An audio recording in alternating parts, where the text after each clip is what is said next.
Unlimited റൊട്ടിയും ബീഫും കിട്ടുന്ന കടകൾ ഒരുപാടുണ്ട് എന്നുള്ളത് മനസ്സിലാക്കാൻ സാധിച്ച സമയമാണ്. ഒരു ലോറി ധാബയാണ്. അൺലിമിറ്റഡ് റൊട്ടി ഇങ്ങനെ തന്നുകൊണ്ടേയിരിക്കും, ബീഫും വേണമെങ്കിൽ ഇതുപോലെ ഇങ്ങനെ തന്നുകൊണ്ടേയിരിക്കും. 130 രൂപയാണ് റേറ്റ് വരുന്നത്. ആന്ധ്രാപ്രദേശിലെ ഒരു ലോറി ധാബയിലാണുള്ളത്. ലോറികൾ നിർത്തിയിടുന്ന ഒരു സ്ഥലമാണ്. റൊട്ടിയൊക്കെ തന്നെ അത്യാവശ്യം ചൂടോടെ ഇങ്ങനെ തരും. നമ്മുടെ നാട്ടിലേതുപോലെയല്ല, കുറച്ച് വലിപ്പമുള്ള പീസുകളാണ് കിട്ടുന്നത്.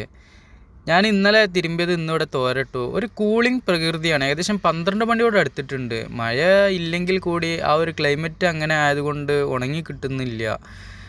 പിന്നീട് നമ്മളിവിടെ നിൽക്കുമ്പോൾ അടിപൊളിയായിട്ട് നല്ലൊരു ലോറി അത്യാവശ്യം മെയിൻ്റനൻസ് കാര്യങ്ങളൊക്കെ ചെയ്ത് ഇങ്ങനെ കൊണ്ട് നടക്കുന്നത് കാണാൻ സാധിച്ച്. ഒരു കാറിനെ അല്ലെങ്കിൽ നമ്മൾ ടോയെ മെയിൻറ്റെയിൻ ചെയ്യുന്നത് പോലെയാണ് ഇവർ ഈ കാറിനെ, ഈ ഒരു ലോറിയെ എങ്ങനെ പരിപാലിക്കുന്നത് എന്നുള്ളത് ഞാനിങ്ങനെ കൗതുകത്തോട് നോക്കിയിരുന്നു. കാരണം നമ്മൾക്ക് ആഗ്രഹമാണ് ഇങ്ങനെയൊക്കെയുള്ള കാര്യങ്ങൾ കാണുമ്പോൾ ഒരു താല്പര്യം. നമ്മളും വണ്ടിയെ സ്നേഹിക്കുന്ന ആളാണ്. ഓരോ ലോറിക്കാരും അവരവരുടെ വണ്ടിയെ സ്വന്തം കുട്ടികളെപ്പോലെ നോക്കുന്നത് പോലെയാണ് എനിക്ക് ഫീലിംഗ് ചെയ്യുന്നത്. കാരണം ഓരോ ഭാഗവും അവരത്രത്തോളം നോക്കിയും കണ്ടും ശ്രദ്ധിച്ചും കൊണ്ട് നടക്കുന്നുണ്ട് എന്നുള്ളതിന് തെളിവാണ് ഈ കാണുന്ന സ്റ്റിക്കർ വർക്കുകൾ, ഈ കാണുന്ന അലങ്കാര വസ്തുക്കൾ. ഇതെല്ലാം തന്നെ ഓരോ ഭാഗങ്ങളും ശ്രദ്ധിക്കുന്നതിൻ്റെ ഭാഗമായിട്ടാണ്. നല്ലൊരു തൊഴിലവസരം സൃഷ്ടിക്കുന്ന മേഖലയാണ് ലോറി മേഖല എന്നുള്ളത് ഇവിടെ നിന്ന് എനിക്ക് മനസ്സിലാക്കാൻ സാധിച്ചു.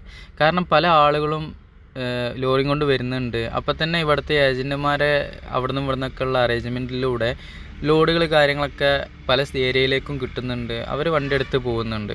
ചെറുപ്പക്കാരായിട്ടുള്ള ആളുകളെയാണ് കൂടുതലും ഇപ്പോൾ ലോറി മേഖലയിൽ കാണാൻ സാധിക്കുന്നത് എന്നുള്ളതൊരു പ്രത്യേകതയാണ്.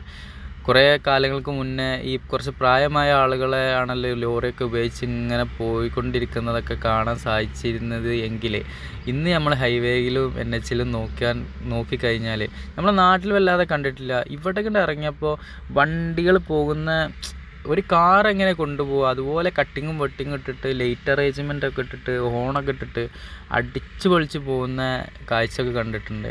അപകടകരമാവുന്ന അവസ്ഥയിലാണ് അവർ വണ്ടി ഓടിക്കുന്നത് എന്നുള്ളതാണ് ഞാൻ പറയുന്നത്.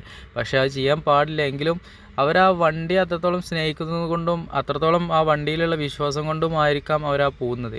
അങ്ങനത്തെ കാഴ്ചകൾ നമ്മൾ വീഡിയോസിലൊക്കെ കണ്ടിട്ടില്ലേ, ഡേഞ്ചറായിട്ട് ഇങ്ങനെ കട്ടിങ്ങും വെട്ടിങ്ങും ഒരു ഭാഗം പൊന്തണ പോലത്തെ ഒക്കെ പോക്ക്, അതുപോലത്തെ ഒക്കെ പോക്കുകളൊക്കെ ഞാൻ കണ്ടിട്ടുണ്ട്. പക്ഷെ അതൊന്നും ചെയ്യാൻ പാടില്ല. ഇവിടെ വന്നപ്പോഴും കുറേ ചെറിയ ചെറുപ്പക്കാരായിട്ടുള്ള ഡ്രൈവർമാരെയും കാണാൻ സാധിച്ചു എന്നുള്ളതും ഒരു ഹൈലൈറ്റാണ്.